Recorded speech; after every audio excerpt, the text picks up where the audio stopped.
নেই থেকে তারবিয়াতের মাধ্যমে একটার পরে একটা সিস্টেম পাল্টিয়ে যিনি তোমাকে পূর্ণতায় পৌঁছিয়ে দেয় তিনি হচ্ছে রব।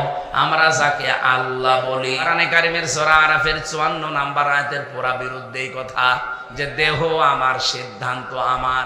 আপনি আল্লাহর সাথে বিদ্রোহ করেছেন, আপনি বেঈমান হয়ে গেছেন। এই নারী কমিশনে যারা আছে এদেরকে যদি তাওবা করানো না হয়, এই মানুষগুলো যদি নতুন করে মুসলমান না হয়, ঘোষণা দিয়ে গেলাম আজকে রেকর্ড হচ্ছে, এদের একজনও যদি মারা যায় এদের জানাজাও জায়েজ নেই, কবরে দেওয়াও জায়েজ নেই। কারণ জানাজা পড়াবো কি দিয়ে আমি, আর কবরে দেব কি বলে? বিসমিল্লাহি ওয়া আলা মিল্লাতি রাসূলিল্লাহ, এ পুরা কথাটাই তো মিথ্যা হয়ে যাবে। যে আল্লাহর নামের উপরে, রাসূলের আদর্শের উপরে রেখে গেলাম, কই? আপনি তো আল্লাহর নামেও নেই, রাসূলের আদর্শেও নেই, এই কথা বলছেন না কেন?